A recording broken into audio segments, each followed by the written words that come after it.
इसे देख रहे हो, ये है वर्ल्ड का स्ट्रॉन्गेस्ट हंटर थॉमस आंद्रे और ये फाइट करने वाला हमारे सन जिन वू से। और मैं कसम से बोलूं तो इनकी फाइट बहुत ही इंटेंस थी और तुम्हें भी इनकी फाइट देखकर बहुत ही मजा आने वाला है। हम आएंगे इनकी फाइट पर बाद में, पहले जानेंगे कि इनकी फाइट स्टार्ट कैसे हुई। आगे बढ़ने से पहले जान लो कि आंद्रे इतना पावरफुल कैसे है, क्योंकि आंद्रे भी एक रूलर का वेसल है। जैसे हमारा जिनवू एक शैडो मोनार्च का वेसल है, वैसे ही आंद्रे एक रूलर का वेसल है। आंद्रे का पास्ट बहुत ही मुश्किल भरा था जब तक डेंजन्स ओपन नहीं होने लगी, लेकिन जैसे ही डेंजन्स हुई आंद्रे को अवेकिंग मिल गई, जिसके कुछ ही वक्त बाद आंद्रे सबसे स्ट्रॉन्ग बन गया और जो हमें चाहिए अपनी लाइफ में उससे कई ज्यादा आंद्रे को मिल गया। आंद्रे की जिंदगी में सब कुछ बहुत ही अच्छा चल रहा था और आगे भी सब कुछ बहुत ही अच्छा चलता, लेकिन फिर अचानक से आंद्रे की जिंदगी में एक मुसीबत आई डोंगसू नाम से। और ये डोंगसू आंद्रे का गिल्ड का ही एक मेंबर है जो कि एक एस रैंक हंटर है और ये आंद्रे के लिए बहुत ही इम्पोर्टेंट है। और ये डोंगसू जिन्हो के गिल्ड के वॉइस मास्टर को किडनैप कर लेता है, जो असल में जिन्हो का दोस्त भी था जिन्हो। और एक यही दोनों खुद के गिल्ड में थे, एक जिन्हो और उसका दोस्त जिन्हो, जिसे डोंगसू यूएस में किडनैप कर लेता है कॉन्फ्रेंस के दौरान, क्योंकि इस कॉन्फ्रेंस में दुनिया की सभी गिल्ड को बुलाया जाता है और कोरिया से जाती है अभी अभी बनी जिन्हो की गिल्ड, अजिन गिल्ड। तो जिन्हो की किडनैपिंग होती है जब जिन्हो यूएसए के हंटर ब्यूरो में होता है, क्योंकि यूएसए के हंटर ब्यूरो चाहते थे कि जिन्हो कोरिया को छोड़कर यूएसए में शिफ्ट हो जाए, बिल्कुल डोंगसू की तरह। और इसीलिए वो कामिस की डेड बॉडी दिखाकर उसका रून स्टोन का लालच देते हैं जिन्हो को। तो बेसिकली रून स्टोन एक ऐसी चीज है जो कि जिस भी हंटर या मॉन्स्टर से निकलता है उसकी स्किल्स तुम्हारी हो जाएगी, और इसी चीज का लालच हंटर ब्यूरो वाले जिन्हो को दे रहे थे। बल्कि दूसरी तरफ डोंगसू के आदमी जिन्हो को ये बोलकर ले गए कि जिन्हो तुम्हें हंटर ब्यूरो में बुला रहा है। तो यहाँ जिन्हो को जरा सा भी इंटरेस्ट नहीं था उस रून स्टोन में, उसको इंटरेस्ट था कामिस के स्केलेटन में। हाँ तुम सही समझे, वो कामिस को अराइज करना चाह रहा था, क्योंकि कामिस एक आर्म ड्रैगन नहीं है, वो मोनार्च ऑफ डिस्ट्रैक्शन एंटारियस का ड्रैगन है, जो अमेरिका में खुले सबसे पहले एस रैंक गेट का बॉस था, जिसे इन 5 हंटरों ने मिलकर मारा था। और उनमें से सबसे ज्यादा काम आया थॉमस आंद्रे। और जो ये हंटर ब्यूरो है उन्होंने अपना बेस कामिस के स्केलेटन के ऊपर ही बना दिया। और वहीं हंटर ब्यूरो वाले ये भी जानते थे कि जिन्हो कामिस के स्केलेटन को एक्सट्रैक्ट करेगा, लेकिन फिर भी वो लोग उसे करने देते हैं ताकि जिन्हो खुश होकर यूएस में ही रुक जाए। और जैसे ही जिन्हो कामिस को अराइज करता है उसके थोड़े देर ही बाद कामिस नथिंगनेस में चला जाता है। और नथिंगनेस में जाने की ये रीजन थी कि कामिस कई साल पहले ही मर चुका था और उसकी सोल अब इतनी स्ट्रॉन्ग नहीं थी, जिस वजह से वो नथिंगनेस में चला गया। और जैसे ही जिन्हो हंटर ब्यूरो से बाहर आता है उसे पता चलता है कि जिन्हो गायब हो चुका है। और इस बात से जिन्हो काफी ज्यादा गुस्सा हो जाता है और इसलिए वो अपने शैडो सोल्जर्स को रिलीज करता है ताकि वो जिन्हो को ढूंढ सके। बल्कि जिन्हो एक 5 साल पहले बंद हुई फैक्ट्री में बहुत ही बेरहमी से टॉर्चर हो रहा था, जहाँ पर डोंगसू उसे बहुत ही बेरहमी से मार रहा था। और जिन्हो मरने की कगार पे था, पर डोंगसू उसे मरने नहीं दे रहा था। वो अपने हीलर से कह के बार बार उसे हील करवा रहा था और फिर उसे मार रहा था, ये कहते हुए कि बता उस दिन क्या हुआ था, बस एक बार कह दे कि वो जिन्हो ही था जिसने मेरे भाई को मारा है। और इस बात पे जिन्हो उसे एक गाली देता है। और दूसरी तरफ आंद्रे भी गुस्से में था, क्योंकि जिस होटल में आंद्रे ने डोंगसू को रखा था वो वहाँ से भाग गया। और इसी वजह से आंद्रे की पूरी गिल्ड डोंगसू को ढूंढने लगती है और दूसरी तरफ हंटर ब्यूरो जिन्हो को ढूंढ रहे होते हैं। और जिस वजह से आंद्रे को पता चल जाता है कि डोंगसू ने ही जिन्हो को किडनैप किया है जिन्हो से बदला लेने के लिए। और अगर तुमने सोलो लेवलिंग के एपिसोड 5 में देखा है तो तुम्हें तो ये पता ही होगा कि जिन्हो ने डोंगसू के भाई को एक डंजन में मार दिया था, क्योंकि डोंगसू के भाई ने जिन्हो के कुछ साथी को डंजन में मार दिया था। और इसलिए अगर जिन्हो उसे नहीं मारता तो सिस्टम उसे मार देता। और अपने भाई का बदला लेने के लिए डोंगसू ये सब कर रहा है। तो जिन्हो को ऐसे मार खाते देख जिन्हो का एक शैडो सोल्जर उसे देख लेता है, जिसे डोंगसू देख लेता है और डोंगसू हाई ऑक्स की तरफ बढ़ने लगता है। डोंगसू के पावर देख हाई ऑक्स कांपने लगता है और जैसे ही डोंगसू उसे मारता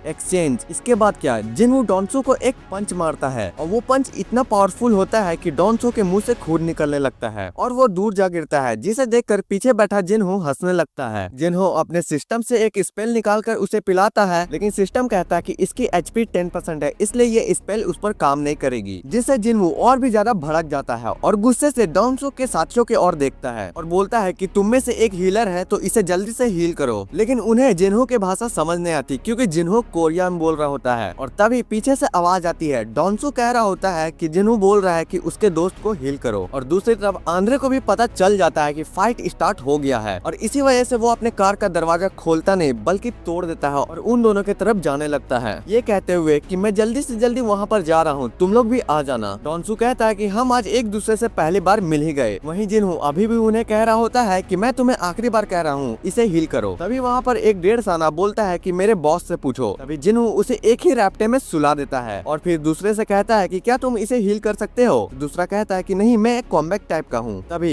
इसका भी हाल वही होता है। तभी डॉन्सू जिन्हू की ओर बढ़ रहा होता है, ये कहते हुए कि मुझे पता है कि तुमने ही मेरे भाई को मारा है, बोलो वो तुम ही हो ना। इस पर जिन्हू कहता है कि मैं तुम्हें वहीं भेज रहा हूँ, अपने भाई से ही पूछ लेना। ये सुनकर डॉन्सू की खिसक जाती है, जिससे वो जिन्हू को जोरदार पंच मारता है, जिसे जिन्हू आराम से डॉज कर लेता है और साइड से जिन्हू भी एक पंच मारता है, जिससे वो दूर जाकर गिरता है। जैसे ही डॉन्सू उठने वाला होता है, उसके ऊपर जिन्हू आ जाता है और फिर जिन्हू एक मूव का इस्तेमाल करता है, जिससे एक धमाका होता है और हम देखते हैं कि जिन्हू ने डॉन्सू के सर को पकड़ा हुआ है और उसे उठा देता है। तभी पीछे से थॉमस आंद्रे की एंट्री होती है और वो कहता है बस बहुत हुआ। थॉमस कहता है कि मैं तभी कह रहा था कि इससे पंगा मत लो। तभी जिन्हू कहता है कि यस, ये अभी जिंदा है। ये सुनकर थॉमस कहता है कि अच्छा, तुम्हें इतनी तो इंग्लिश आती है, अब इसे छोड़ दो। तो अब तुम इसे अगर छोड़ देते हो तो सब कुछ पहले जैसा हो जाएगा, मैं सब कुछ भूल जाऊंगा। इसे सुनकर जिन्हू बहुत ही बैडेस्ट तरीके में कहता है कि अगर मैं इसे नहीं छोड़ू तो इस पर आंद्रे कहता है कि तब मुझे तुम्हें अपनी पावर दिखानी पड़ेगी। ये सुनकर जिन्हू डोंगचो को दूर फेंक देता है और कहता है चलो फिर देखते हैं। तभी आंद्रे कहता है कि तुम्हें पता है कि मैं कौन हूँ। तभी जिन्हू कहता है कि इसे कोई फर्क नहीं पड़ता कि तुम कौन हो। इस पर आंद्रे सोचता है कि इसे पता है कि मैं कौन हूँ, तब भी ये नहीं रुक रहा। या तो ये बहुत ताकतवर है या तो ये सबसे बड़ा बेवकूफ। तभी हमें पता चलता है कि हंटर ब्यूरो और थॉमस के गिल्ड मेंबर फैक्ट्री के बाहर आ चुके हैं। तभी फैक्ट्री की दीवार एक धमाके के साथ टूट जाती है और उन बाहर खड़े लोगों के पास कोई आता है। जैसे ही धूल हटती है, वो देखते हैं कि ये थॉमस आंद्रे है। इसे देखकर उसके गिल्ड मेंबर्स पूछते हैं कि क्या तुम ठीक हो। आंद्रे बोलता है कि यहीं रुको। जिन्हू भी फैक्ट्री के बाहर आ जाता है और हम देखते हैं कि जिन्हू ने जिन्हू को इग्रिस और काइजल के साथ पास के हॉस्पिटल में जाने के लिए कहा होता है और हम देखते हैं कि यहाँ वॉर का माहौल बन चुका होता है, क्योंकि एक तरफ जिन्हू और जिन्हू के शैडो आर्मी होती है और वहीं दूसरी तरफ थॉमस और थॉमस के गिल्ड मेंबर्स। इस सिनारियो में एक डायलॉग बनता है जो कि आंद्रे कहता है कि चलो अच्छा हुआ तुमने अपने शैडो आर्मी को बाहर निकाल लिया और तुमने मेरे फेस पर पंच मार के सबसे बड़ी गलती की है, वो भी मेरे गिल्ड मेंबर्स के सामने। अब तुम्हें जिन्हू मरना होगा ताकि मैं अपनी खो चुकी हुई इज्जत को वापस ला सकूं। एंड इसी के साथ आंद्रे जिन्हू को एक आखिरी मौका देता है, जिसके जवाब में जिन्हू उसे ये दिखाता है। ये देखकर आंद्रे गुस्सा हो जाता है और कहता है कि तुमने अपना आखिरी मौका भी खो दिया और अपनी पावर को रिलीज करता है, जिससे आंद्रे के मसल्स बड़े हो जाते हैं, क्योंकि आंद्रे की पावर ही स्ट्रेंथ है। फिर हम देखते हैं कि आंद्रे सभी शैडो सोल्जर्स को मार रहा होता है, यहाँ तक कि टस्क भी उसके सामने टिक नहीं पाता। आंद्रे उन शैडो सोल्जर्स को मार रहा था, जबकि उसके गिल्ड मेंबर वाले उन शैडो सोल्जर के आगे नहीं टिक पाए। ये देखकर आंद्रे बहुत ही ज्यादा गुस्सा हो जाता है और वो जिन्हू को ढूंढने लगता है, लेकिन जिन्हू उसे नहीं मिलता और वो नोटिस करता है कि जिन्हू यहाँ नहीं है और आसपास भी नहीं दिख रहा होता है। और तभी पीछे से जिन्हू आंद्रे के काफी पास आ चुका होता है, जिस वजह से आंद्रे के लिए बच पाना इम्पॉसिबल था। और तभी जिन्हू अपने डैगर से आंद्रे पर अटैक करता है, लेकिन वो डैगर आंद्रे के बॉडी में नहीं घुसता। और ये देखकर आंद्रे हंसते हुए कहता है कि तुम्हें क्या लगता है तुम एक नेशनल लेवल हंटर को एक छोटे से खिलौने से मार दोगे। और जिन्हू को एक पंच मारता और जिन्हू उस पंच के इम्पैक्ट से हवा में होता है। तभी आंद्रे टेलीकिनेसिस का यूज करता है और उसे अपने और घिसता है, ये कहते हुए कि ये है हमारी पावर का बीच का डिफरेंस। अब किसी कोने को ढूंढ कर रोते हुए फिर। और अब यहीं से सही बताओ तो थॉमस का बुरा टाइम शुरू हो जाता है। थॉमस की ये बातें सुनकर जिन्हू को गुस्सा आ जाता है और वो अपने रूलर अथॉरिटी को यूज करता है, जिससे वो आंद्रे को घुटने पर ला देता है। उसकी रूलर अथॉरिटी इतनी पावरफुल थी कि आंद्रे को लगा कि जिन्हू उसे क्रश करना चाहता है। और तभी जिन्हू आंद्रे के मुंह पर एक पंच मारता है, जिससे आंद्रे के मुंह से खून निकलने लग जाता है और वो दूर चला जाता है अपने आप को संभालने के लिए। और तुम्हें एक बात पता है कि जिन्हू ये पंच उसी के टेलीकिनेसिस का यूज करके ही मारता है। जैसे ही आंद्रे अपने पैरों पर खड़ा हो रहा होता है, वैसे ही जिन्हू फिर से उसे एक पंच मारता है, ये कहते हुए कि क्या कहता तूने कि हम दोनों के पावर में डिफरेंस है और मुझे कोई कोना पकड़ के रोना चाहिए। अब बता किसकी पावर में कमी है। इस पर आंद्रे कहता है कि हाँ, मैंने तुम्हें अंडर एस्टिमेट किया, अब तुम्हें मैं अपनी असली पावर दिखाता हूँ, स्पिरिचुअल बॉडी मैनिफेस्टेशन। और इसी के साथ थॉमस की बॉडी एक सेलेस्टियन बीन में बदल जाती है। मतलब कि तुम ये कह सकते हो कि आंद्रे की बॉडी में एक स्पिरिचुअल आर्मर आ जाता है, जिसे हम स्पिरिचुअल बॉडी मैनिफेस्टेशन कहते हैं, जिससे आंद्रे की पावर नेक्स्ट लेवल तक पहुंच जाती है। और आंद्रे अपना टेलीकिनेसिस का यूज करके एक मिनी ब्लैक होल बना देता है और हर एक चीज वो अपनी तरफ खींचने लगता है जो उसके आसपास थी। यहाँ रहना खतरे से खाली नहीं था, इसलिए सभी लोग दूर भाग जाते हैं। आंद्रे उस ब्लैक होल से इस फैक्ट्री को भी अपने अंदर समा लेता है और जिन्हू के शैडो सोल्जर्स को भी। जिन्हू अपने रूलर अथॉरिटी की मदद से इसके ब्लैक होल से बचता है, क्योंकि वो रूलर अथॉरिटी की मदद से एक पिलर से चिपक जाता है। और आंद्रे के इस ब्लैक होल के खत्म होने पर हम देखते हैं कि जिन्हू एक मेटल के पिलर पर खड़ा होता है। ये देख आंद्रे जिन्हू के और छलांग लगा देता है और अपनी ब्लैक होल का यूज करता है। ये देखकर जिन्हू वही करने का कोशिश करता है जो उसने पिछले बार किया, बट इस बार जिन्हू के पंच से थॉमस का पंच टकराता है और जिन्हू के पंच में ज्यादा पावर होने के कारण थॉमस का हाथ ही टूट जाता है और वो जमीन पर गिरकर चिल्लाने लगता है अपने टूटे हुए हाथ को लेकर। जिसके बाद जिन्हू उसके फेस पर अपना घुटना मारता है, जिससे आंद्रे सोचने लगता है कि ये तो एक मैजिक टाइप हंटर था, तो इसके पंच में इतने पावर कहाँ से। तभी आंद्रे कहता है कि मैं इससे कैसे हार सकता हूँ, मैं थॉमस आंद्रे हूँ, और अपने हाथ को उठाकर ब्लैक होल बनाने की कोशिश करता है। लेकिन जिन्हू रूलर अथॉरिटी का यूज करके थॉमस का हाथ चिपका देता है और उसके फेस पर एक पंच मारता है, जिससे थॉमस का स्पिरिचुअल आर्मर टूट जाता है, जिससे थॉमस को काफी गुस्सा आता है और वो जिन्हू की तरफ मारने के लिए बढ़ता है। तभी जिन्हू अपने रूलर अथॉरिटी का यूज करके उसे जमीन पर गिरा देता है और फिर उसके ऊपर पंचेस की बारिश करने लग जाता है, जिससे थॉमस आंद्रे की स्पिरिचुअल बॉडी के टुकड़े टुकड़े हो जाते हैं। लेकिन फिर भी जिन्हू रुकता नहीं। तभी हंटर ब्यूरो वाले भी कहते हैं कि रुक जाओ वरना थॉमस आंद्रे मारा जाएगा। और यहाँ तक थॉमस आंद्रे को भी पता चल चुका था कि अगर ये नहीं रुका तो मैं मारा जाऊंगा। तो वो कहता है कि हाँ मैं हार मान चुका हूँ। जिस पर जिन्हू कहता है कि मैंने तुम्हें पहले ही कहा था कि मुझे कोई फर्क नहीं पड़ता कि तुम कौन हो, और जिन्हू उसे छोड़ देता है। और इसी तरह खत्म होती है world strongest hunter Thomas Andre versus Jinwoo की फाइट। और बात रही डॉन्सो की, तो वो पहले ही मर चुका था और जिन्हू उसे अराइज भी करता है और नाम देता है ग्रीड।